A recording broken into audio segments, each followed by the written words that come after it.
कोटा राजस्थान प्रदेश अध्यक्ष गोविंद सिंह डोटासरा की अध्यक्षता में अदालत चौराहा नयापुरा में शक्ति प्रदर्शन के रूप में रैली का आयोजन रखा गया। जहां तक नज़र जाए वहां तक भीड़ का पड़ाव नज़र आया। मुख्य रूप से कांग्रेस सांसद प्रत्याशी प्रहलाद गुंजल को इसका श्रेय जाता है।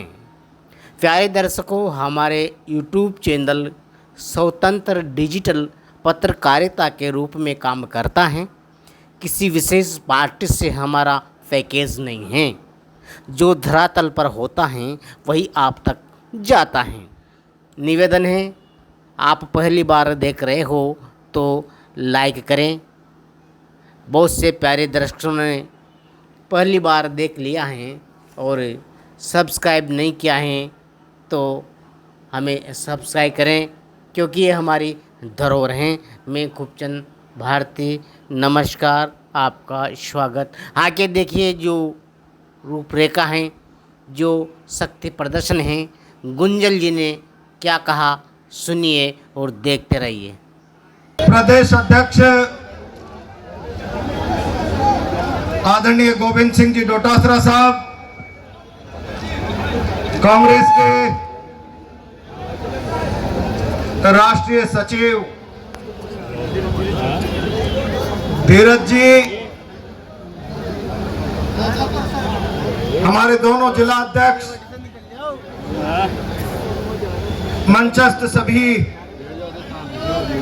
सम्मानित नेतागण,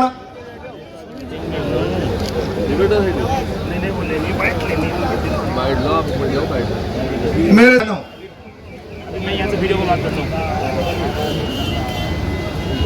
आज कोटा की सड़कों पर जो जनसैलाब उमड़ा, अरे इसको टुर्रे को नीचे वो इस बात का संकेत दे रहा है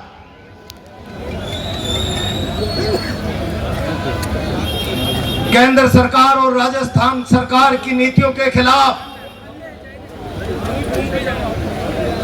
अरे भाई झंडे को साइड कर ले। डोटासरा जी की अगुवाई में इस राजस्थान की जनता का कांग्रेस में भरोसा बढ़ता जा रहा है।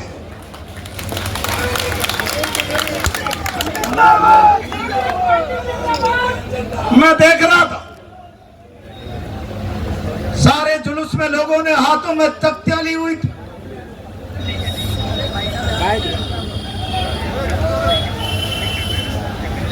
वोट चोर गद्दी छोड़,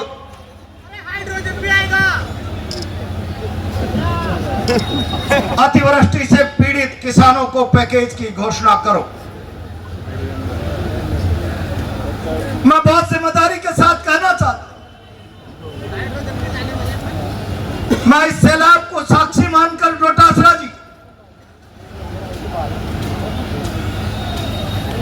ये सैलाब इस बात की गवाही दे रहा है कि वोट चोरी केवल दिल्ली और देश के अन्य हिस्सों में नहीं,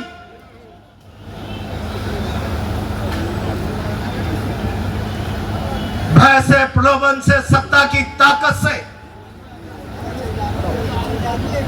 इस कोटा की धरती पर भी वोटों पर डाका डाला गया। चोरी नहीं, डाका डाला गया।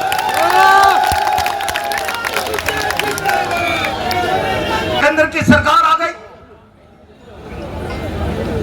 दावा किया गया 2022 तक हम इस देश के भाग्य विधाता किसान की आमदनी को दुगना कर देंगे।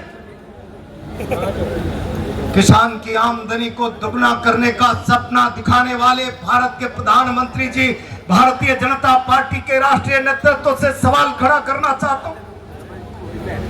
एक तरफ तो सब्ज बाग दिखा रहे हो, किसान की आमदनी दुगनी करेंगे, दूसरी तरफ हिंदुस्तान का किसान दिल्ली के बॉर्डर पर 1 साल तक टिका रहे। किसान की फसल खरीद की एमएसपी की गारंटी चाहिए, किसान को पसीने की कीमत नहीं मिल पा रही। परिणाम हो रहा है देश में किसान पसीने की पूरी कीमत नहीं मिल पाने के कारण आत्महत्या के रास्ते पर जा रहा है। भारत के प्रधानमंत्री जी के पास दिल्ली के बॉर्डर पर पड़े हुए 1 साल तक किसानों से चर्चा करने का समय नहीं, वार्ता करने का समय नहीं। 1000 से लगभग किसान से ईडी की पकड़ में आ गई और सप्लाई बंद हो गई। वरना एक पर घर पर स्मार्ट मीटर लगेगा, और स्मार्ट मीटर का मतलब मैं आज आपसे कहना चाहता हूं, ये सारी की सारी बिजली व्यवस्था का निजीकरण करना चाहते हैं, प्रीपेड भुगतान करना चाहते हैं। जितना पैसा डालो उतना मीटर चलेगा। प्रधानमंत्री जी शर्म करो, कुछ तो भारतीय जनता पार्टी के लोगों, चुल्लू भर पानी में डूब मरो। एक तरफ तो तुम कहते हो 2024 के लोकसभा के चुनाव में बड़े गर्व से भारत के प्रधानमंत्री कहते हैं मैं 80 करोड़ लोगों को 5 किलो गेहूं भरने का देता हूं। जिस मुल्क में 80 करोड़ लोग 5 किलो गेहूं की खैरात पर अपना जीवन चलाते हो, उन्हें स्मार्ट मीटर से खून पीने का रास्ता उनके लिए तैयार मत करो। वो स्मार्ट मीटरिंग का पैसा दे नहीं।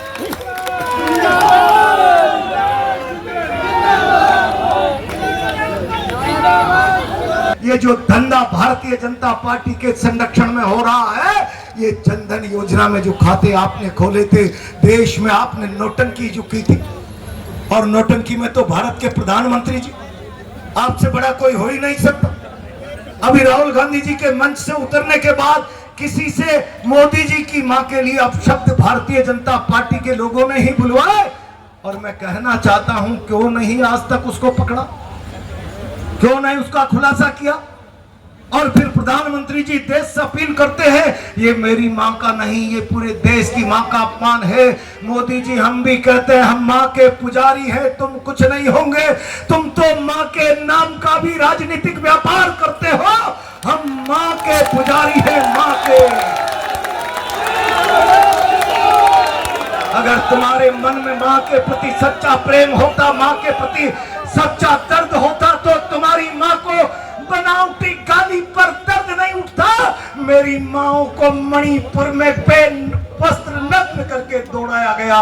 भारत सरकार के एक एक व्यक्ति की जुबान पर लकवा पड़ गया, लकवा पड़ गया।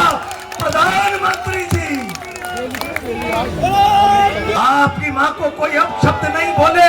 दूसरे की माताओं की, इस मुल्क की माओं की सत्ताबरू लुटती रहे, नग्न करके सड़कों पर उनको तोड़ाया जाता रहे, और वीडियो बनाकर पूरे देश के सामने भेज दिया जाए, और प्रधानमंत्री की जुबान लकवे से पीड़ित हो जाए। नोटंकी बंद करो। आप ले जाना कहां चाहते हैं देश, किस जगह ले जाना चाहते हैं? अभी किसान में निम्बोदा जाकर आया था। बिरला जी, आपने भय से, भ्रष्टाचार से, सत्ता की ताकत से, धर्मांधता से चुनाव जीत लिया होगा। मैं बहुत जिम्मेदारी से कहता हूं, ठीक है, आपने भय से, भ्रष्टाचार से, लोभ से, लालच से, धर्म के उन्माद से लोकसभा का चुनाव जीत लिया, लोगों ने चिता दिया, कमजोरी प्रदर्शित हो गई। लेकिन उसके बावजूद भी आदमी चाहता है न्याय मिलना चाहिए। हमने चुन दिया तो चाहे लीगल इलीगल कैसे भी परिणामों में चुन दिया गया, तो उसको न्याय करना चाहिए, इंसाफ करना चाहिए। सरकारी गाड़ियों का काफिला लेकर चलने वाले बिरला जी, मैं सवाल करना चाहता हूं, कोटा की सड़कों की हालत आपने देखी? कोटा की सड़कों में गड्ढे इस प्रकार हो, आपको अंदाजा नहीं। आप अपनी सरकारी गाड़ियों के काफिले में निकलते हो। मैं देखता हूं, मेरे निम्बोदा जाने से एक दिन पहले पजामा गीला करके आप घर घर घूम रहे हो। मेरे को लग रहा था अब तो राहत की बाढ़ आ जाए। मुझे लग रहा था कि अभी पानी की बाढ़ नहीं, अब तो लोकसभा का स्पीकर प्रधानमंत्री के माथे पर बैठने वाला, मुख्यमंत्री को कुछ नहीं समझने वाला पहुंच गया है। अब तो राहत की बाढ़ आ जाएगी, राहत की बाढ़। बिरला जी, मेरा निम्बोदा, मेरा खाउदा का मालियों की बाड़ी आपकी राहत का इंतजार कर रहा है। उनके पशुधन का पता नहीं, घर की संपदा का नाश हो गया, खाने पीने के दाने नहीं बचे। मैं ख्याउदा में मालियों की बाड़ी में गया, नदी के किनारे मेज के 100 घर स्वाह हो गए। न बकरी बची, न भैंस बची, न आटा बचा, न दाना बचा। मैंने कलेक्टर से कहा क्या व्यवस्था है खाने पीने की? बोला पंचायत से कहा है। 17 दिन बाद पंचायत ने कल सुबह खाना बंद कर दिया। देलुंदा के स्कूल के लोगों ने कहा हमारे बच्चे 17 दिन से स्कूल नहीं जा रहे हैं, सरकार वैकल्पिक व्यवस्था करे। सरकार वैकल्पिक व्यवस्था नहीं, मौज मस्ती में मस्त है।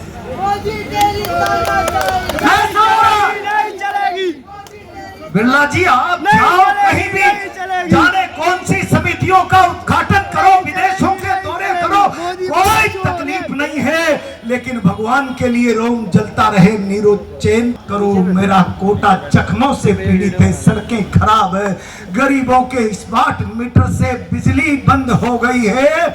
मेरा बिनमौदा न्याय और इंसाफ के लिए पैकेज मांग रहा है। मेरा खटकड़ और ख्याउदा मालियों की बारी न्याय की टकटकी लगाकर आपकी तरफ झांक रहे हैं। मुझे लगता है आजकल तो आपसे ज्यादा ताकतवर आपके ओएसडी हैं। प्रहलाद गुंजल के जाने के बाद दोबारा उपयोग करने के बजाय बेजा इस्तेमाल कर रखा है। मैं कई जगह कहता हूं और चुनौती दे रहा हूं प्रशासन के लोगों, अब सुधार कर दो। 2 साल निकल गया है, थानों में कांग्रेस पार्टी का कार्यकर्ता आम आदमी फरियाद लेकर जाता है तो मुलजिमों का सा बर्ताव होता है, और अगर कांग्रेस पार्टी का कार्यकर्ता की जगह भाजपा का कार्यकर्ता मुलजिम भी हो तो पुलिस के लोग आंखों पर पट्टी बांध लेते।